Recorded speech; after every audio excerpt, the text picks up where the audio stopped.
Shalom, everyone. Good Erev Shabbat, Erev Parshat Shmini, and an idea from this week's Parsha that really has gotten me thinking this week.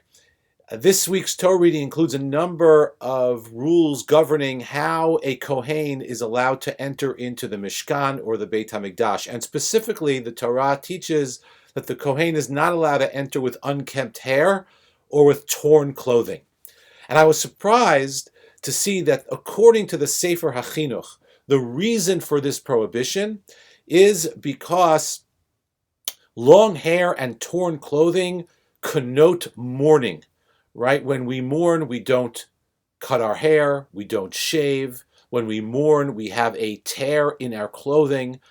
And so entering into the Beit HaMikdash, entering into the Mishkan with unkept hair or with torn clothing, in a manner of speaking, is bringing sadness, is bringing mourning into the Beit HaMikdash, into the Mishkan, and the Sefer HaChinuch says that there is no place for that in the Mishkan. His words are powerful.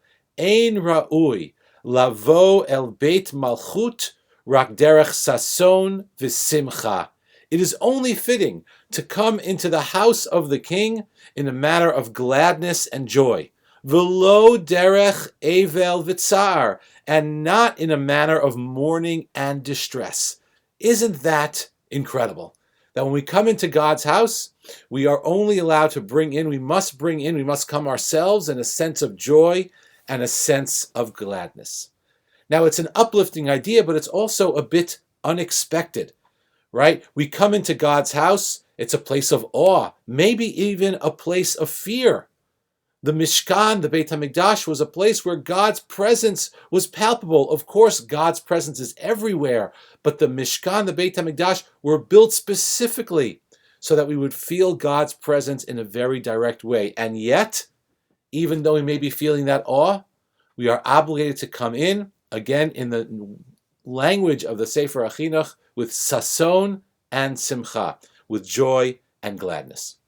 There's a Gemara in Masechet Brachot that talks about the proper mood that we are supposed to have when it comes to tefillah. And the Gemara says, Abaye have yatev kamei derava chasye dahave kabadach tuva.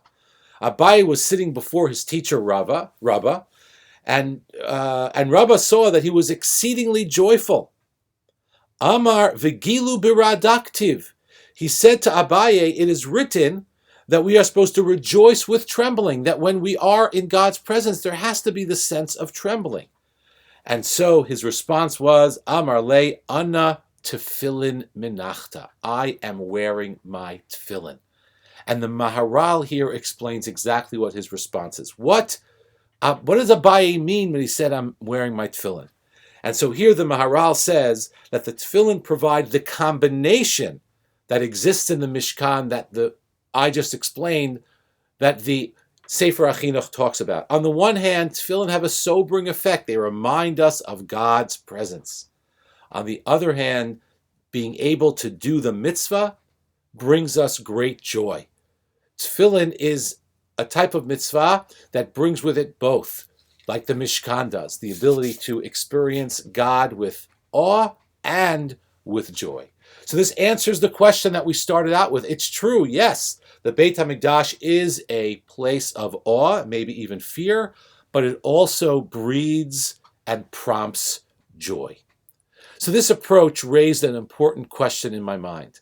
On the most fundamental level, the laws in the Parsha governing entry into the Mishkan bring us to reflect about the importance of finding joy in serving God. Simcha Shel Mitzvah.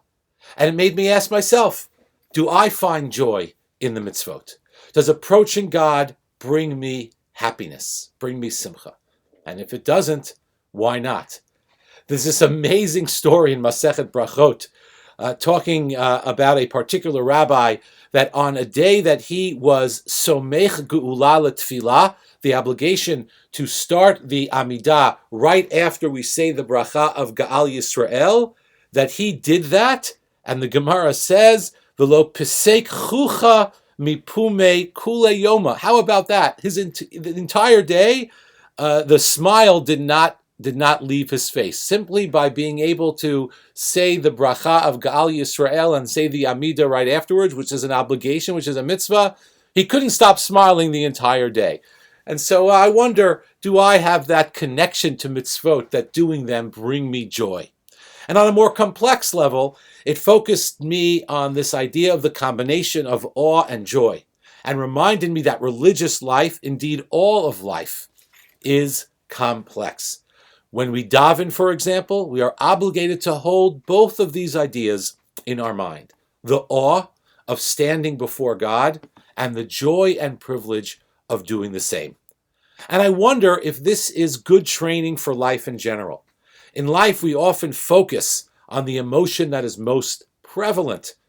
The approach of the Sefer HaChinuch reminds us that it may be helpful to dig a little deeper, to see what other emotions may be just below the surface.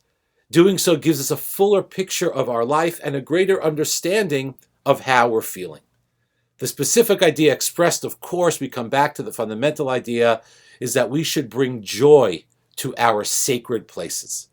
Joy born from the appreciation of the great privilege it is to stand before God, to serve God, and to be in God's presence. So I hope that this Shabbat is one full of joy, the joy that we can gain from feeling that we are in the presence of God. Shabbat Shalom.